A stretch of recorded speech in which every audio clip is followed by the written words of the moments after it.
Happy Valentine's Day from Bloodbath TV. Today we check out Cupid. You think love hurts? It actually kills. What the hell is that thing? Cupid.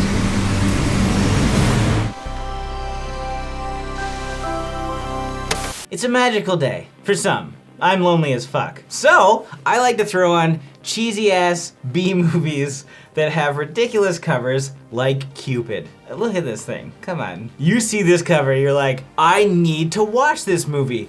But you know, when you see that intro card and you're like, uncorked, is this gonna be a banger or is it gonna be terrible? I don't know what we have here, but it's something and we gotta talk about it. So we're gonna be talking about this entire movie, we're gonna break it down, we're gonna talk complete spoilers, so if you haven't seen it, you can go check it out for free on Tubi if you want. Before we get into the actual story, we'll talk about each character just so you kind of loosely know who they are. We have Faye. She is a girl who likes her teacher and she practices black magic. The teacher is Mr. Jones, Duncan. We've got Elise, who is our main bad girl, the mean girl, who's got a squad of goons with her. Then we got Matt, who is the best friend of Faye, but also the secret love interest. And Helen, the female teacher, who is the love interest to Duncan, or Mr. Jones. And everybody else is basically just a side character. Other than probably the beefiest of principals you could ever imagine. Yeah, that guy is Magnus, strongest man world competitor, I'm sure of it. He is the mountain. And of course, Cupid. We have a little demon Cupid. So this movie starts off and we kind of get this book that tells us the story of Cupid. Quickly summarizing it, Cupid is born from a couple gods. Venus, his mother, the goddess of love, beauty and fertility. His father, Mars, the god of war and justice. And he's in love, but his mother doesn't approve of the love, so his lover, whose name I forget. I know I should. I studied mythology in college, so I should know this shit inside and out, but it is what it is, I forget. Anyway, they spin it a little bit to the point where she was supposed to get pricked with an arrow to bring her back to life because she died, so like Cupid's arrow would like make love flourish and they can love each other once again. But not in this story. It's poison and his lover dies for real because Venus is a bitch and he goes to hell. His heart is ripped out apparently. Now he basically hunts down people with poison arrows to make sure that love can't exist anymore. Now, he's the love destroyer. Yeah, that's what the book says, which I'm certain Faye wrote herself. I don't think this is a real magic book. But everyone has it for some strange reason. Because the movie starts off with like another like daughter running in and being like, I brought Cupid because of what you did to mom. And that's when we're introduced to this. So we know there's more than one copy of this book. So that intro sequence, we got that guy who is dressed like a bandana, and then Sandy runs in, and yeah, that's when we first see our glimpse of Cupid in all his glory. And he kills people awkwardly with his arrows in the forest, and it just sets up the whole story. And sets the mood and the tone. Fast forward, Faye's trying to get with Duncan, so she's like putting on a love spell, which doesn't really work. But Elise, the head mean girl, is like, hey, we need to set her up and we need to bully her. And they steal Mr. Jones's phone. They text back and forth. She takes a couple pictures for him, in quotes, and she goes to meet him after class. It is so awkward. I was so embarrassed about this whole thing, but I'm glad I'm here though.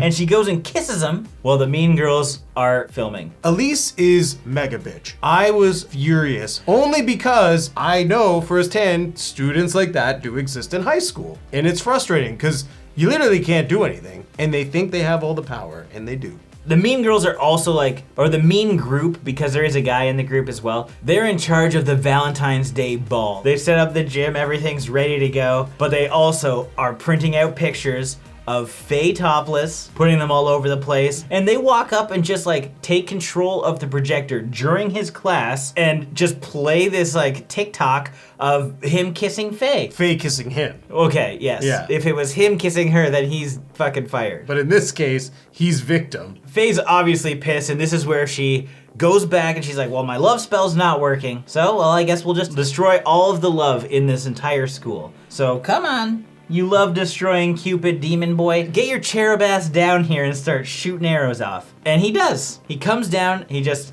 starts cocking back and shooting. And you know what I was happy about? Cupid delivered more than just arrow kills. We had a very nice Valentine Day card kill. With an extreme paper cut and some great effects. We had Death by Roses. I can be honest, they really dropped the ball with how roses bend down people's throats. You ever stuck a rose down somebody's throat? I know how things bend. If something's going this way, it shouldn't be coming out that way. You jiggle it around, you stick it in there, you figure it out. That's what she said. Elise's boyfriend gets it, and it's the best. Mr. Jones is like, come on in here. I got this covered. We're gonna lay you down here because you're shot with a poison arrow and I'm gonna figure out how all this works. He takes off his shirt and he just watches him die. Whatever's inside him is poison. Whatever it is, it will kill him. I think the biggest disappointing moment in this entire film was right before that, the principal is chasing after Elise because she is like calling people biatches. Elise, get back here! Make me biatch. And for a moment, I thought he was going to lift the car or rip it apart, but it didn't happen. It would have been so great. But don't worry, we still got Demon Cupid. Oh my God! He finds Lena, who is going to take a dookie. But before so, she just like walks into the washroom, looks at herself, and she's like, hot bitch. Hot bitch. There's a time and a place to give yourself the once over and be like, you look good. It's not when you're in a fucking high school bathroom taking a shit. Hot bitch. She is, and she hears something right next door. It's Cupid. She looks underneath. She doesn't see any feet, because guess what? He's flying there. He's flapping his little fucking wings. And he cocks back and he holds his arrow right against her ear, all Scream 2 style, and just lets it go. Then he decides to take out his handy heart cookie cutter that he must just always have on him. Maybe in his like... His satchel of love? It's like, oh, let me get to the bottom of that quiver and get my little fucking cookie stencils. Or maybe like stuffed into his little cherub diaper. And he just takes her flesh and makes these little flesh cookies and gives it to the kids. Of course, that's what you do. You're like taking down decorations. You see these crispy skin cookies and you think to yourself, I'm gonna eat one of these. Tastes like chicken.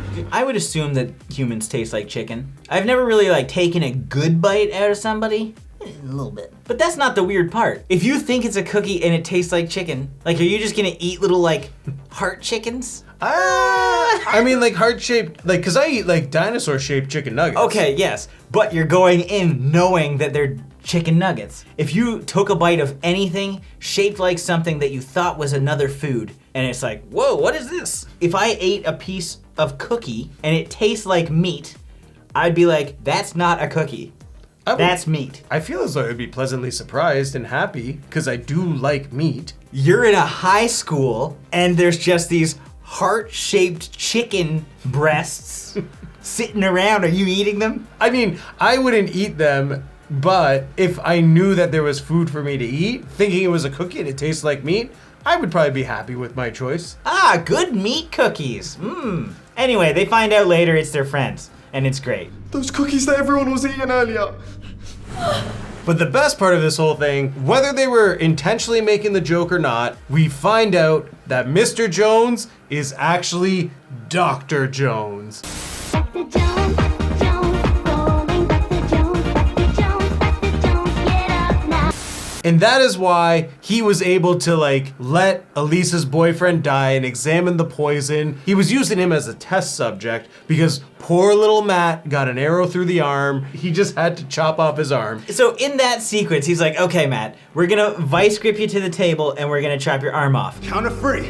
Oh, fuck, no! Even if you count down from 3, 2, 1, it's not like you're just gonna go like through the arm like butter. That's when you start and it's gonna take like a good minute. That kid's fucking dying there. That's why Dr. Jones is known as Mr. Jones, because he didn't pass medical school. I thought you were just an English teacher. I studied to be a doctor before I dropped out. You know you're not good at science. You become a teacher, but you're not even the science teacher. You're the English teacher. True. You should be able to know at least like high school science instead of teaching English. I'd agree with that. And hold on, so I also want to talk about a little more school stuff. You see a lot of people talking about, oh, we need more money for school budgets and shit like that. Is it because literally every teacher is blowing all of their budget on Philips Hue lights? Because it seems like that happened in this high school, because literally every room you walk into, it's like, hey, oh, the washroom, bisexual lighting, green lighting here, red lighting here, pink lights here. Literally everything at some point during the movie just becomes, Alexa, go wild, go nuts with the lighting. Sorry if I triggered anyone here, it just triggered mine. I did like the lighting, but it was funny. Oh, I mean, the whole high school situation, it didn't feel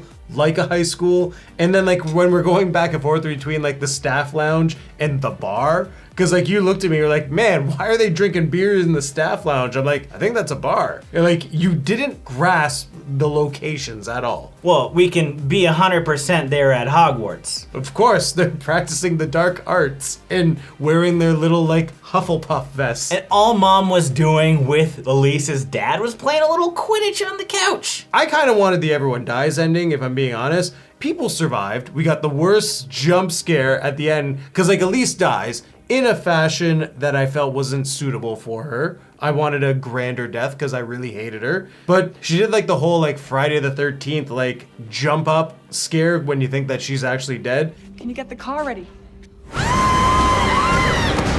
Matt and Helen leave to go to the hospital. Mr. Jones and Faye are like sitting tight, and then he kisses Faye. And he's like, your spell worked. I love you. Your spells must have worked. Come on.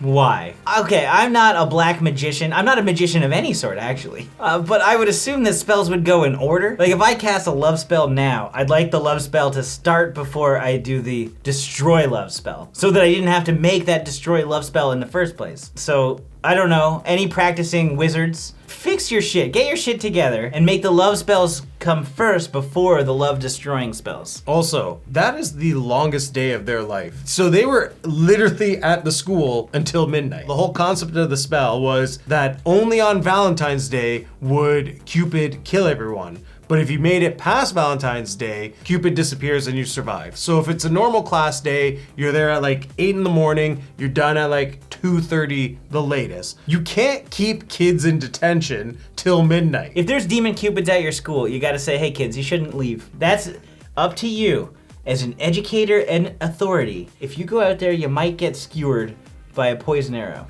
But they couldn't escape, because remember, Cupid canceled all cell phone service and locked all the doors. This was during school hours. This is a big plot hole. I can't believe I'm talking plot holes in Cupid. I am blown away that there's a plot hole in this movie. So Elise leaves during school hours with what is assumed to be the whole school and staff should still be present. Cupid comes in and kills. The second he like shoots the arrow, takes out the principal, takes out the boyfriend, the doors immediately lock and no one is allowed to leave the building. So you mean to tell me this entire film from 3 p.m. till 11:50, not one other student is questioning or in a panic in these halls why they can't leave? Plot hole. Scott Jeffrey, written, directed, and edited by, he's like, you got me. Uncorked looking at this like, it does have this plot hole. Should we take it? I don't know. Well, we did take that Elf movie that literally didn't make a lick of fucking sense. So, yeah, this is a fucking gold mine. I want to know who Uncorked's artist is. That's what I want to know. They do a bang up job. Everything is super convincing and far superior than the films themselves. But at least this one was more accurate because it's a pretty shitty poster, but like still with enough flair that's like, ooh, this looks like higher production value. And the moment you watch it, you're like, it is kind of higher production value. But at the end of the day, this was an okay movie. We kind of knew what we were getting into because that's what we were looking for. Just like a cheesy B movie that had to do with Valentine's Day. And this is not a bad watch. It was fun. I thought the cheesy ass Cupid, he looks so stupid. And I loved every second of it. But I can't like rank it high, but I think it is worth a watch. So I'm gonna give it 2.5 most awkward text messages you could ever send out of 5.